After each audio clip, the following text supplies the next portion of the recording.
Son las 6:35 de la mañana. El gobierno nacional trabaja en dos frentes, el político y el de sus políticas. Su última jugada es en la Corte Constitucional y por la emergencia económica. Presentaron una recusación contra 7 de los 8 magistrados que estudian el decreto, es el de la emergencia económica, con el argumento de que hay un interés actual, directo, determinable y específico sobre este asunto. La recusación es en contra de Paola Meneses, Natalia Ángel, Carlos Camargo, Héctor Carvajal, Lina Escobar, Vladimir Fernández y Miguel Polo, que registran un patrimonio igual o superior a los 40.000 VT, equivalentes a más de 2.094 millones de pesos, por lo que son sujetos pasivos directos del impuesto al patrimonio en términos definidos por el decreto legislativo 1474 del año 2025. El presidente Gustavo Petro tiene otra teoría y es la del prejuzgamiento, que se suma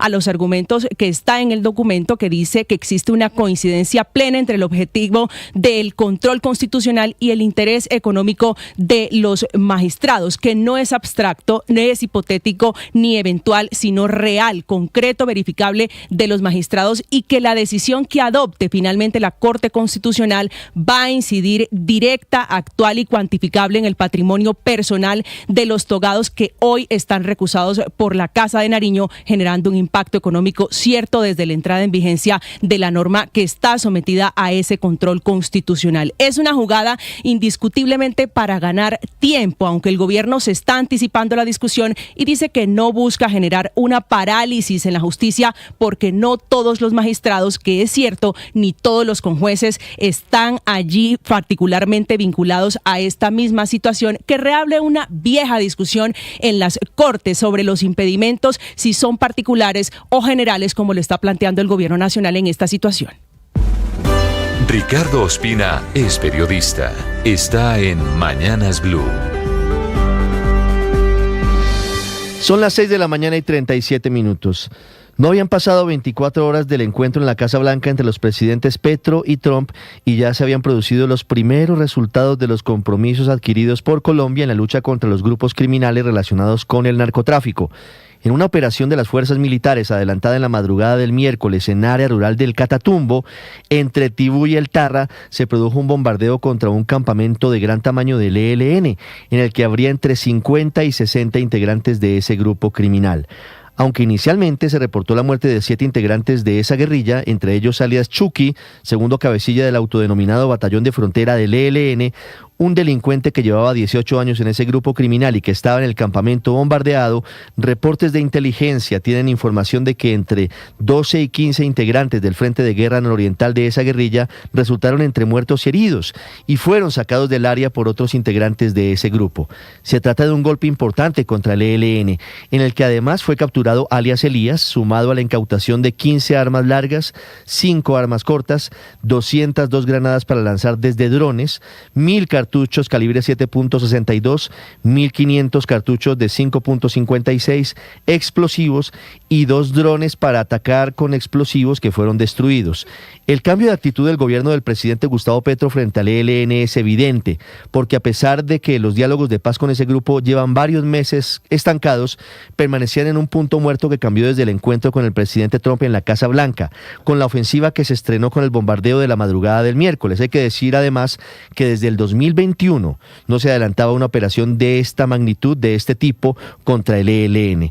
Atrás quedaron los días en los que el presidente Gustavo Petro, siendo candidato hace 4 años, aseguraba en entrevistas que si él resultaba elegido, el ELN desaparecería en 3 meses. Hoy la estrategia parece ser distinta, parece ser la de ofensiva, específicamente luego del compromiso que adquirió con Estados Unidos para neutralizar en un plazo máximo de 2 meses a alias Pablito del ELN, a alias Iván Mordisco de las disidencias y a alias Chiquito Malo, máximo cabecilla del Clan del Golfo. Camila Carvajal es periodista. Está en Mañanas Blue. 6:39 a.m.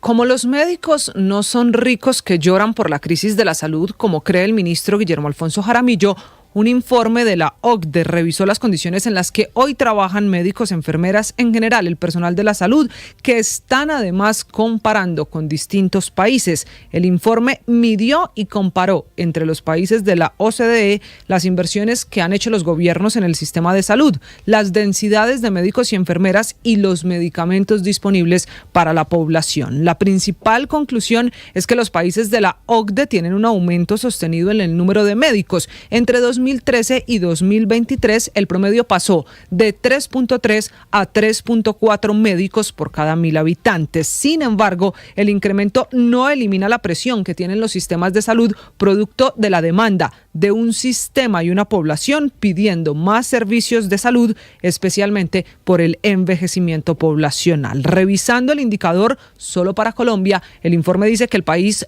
tuvo en 2025 2.5 médicos por cada 1.000 habitantes, cuando en 2013 eran 1.9. Un aumento sí, pero el país sigue en niveles por debajo de muchos de los países aquí medidos. En el caso de enfermería, las enfermeras representan la categoría más numerosa del personal de la salud, con un papel protagónico no solo en los hospitales, también en el cuidado en casa. En promedio, los países de la OCDE tienen 9.2 enfermeras en ejercicio por cada 1.000 habitantes, esto revisando, por ejemplo, la cifra frente a 2013, cuando eran 8.1.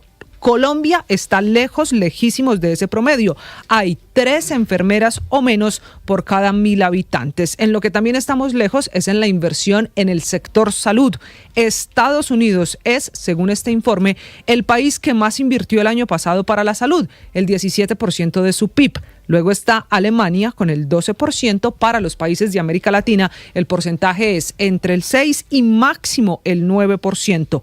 Un último dato, en Colombia se graduaron el año pasado 14 médicos nuevos por cada 100.000 habitantes, lo que significa que el país produce más médicos que otros países como Japón o Corea del Sur. El problema es que aquí los médicos o no encuentran un primer trabajo bien remunerado o reciben salarios por debajo de los otros países. Paola Ochoa es periodista. Está en Mañanas Blue.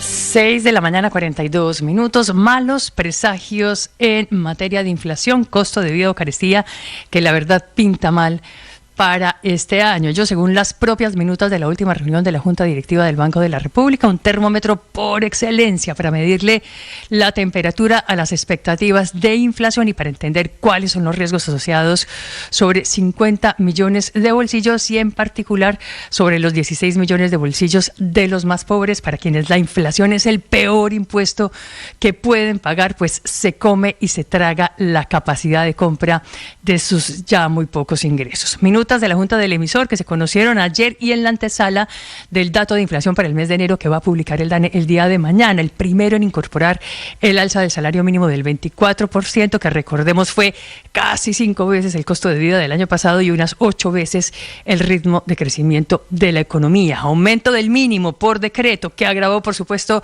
las expectativas de inflación y que impulsó en gran medida esa alza en 100 puntos básicos del Banco de la República, donde 4 de 7 codirectores votaron a favor de subirlas del 9.25 al 10.25%, a sabiendas de que era una decisión muy dura, pero para evitar un desanclaje permanente respecto a la meta de inflación, que supuestamente es del 3%, y para enfrentar el riesgo de perder credibilidad en la Junta y su deber constitucional de velar por atajar los precios.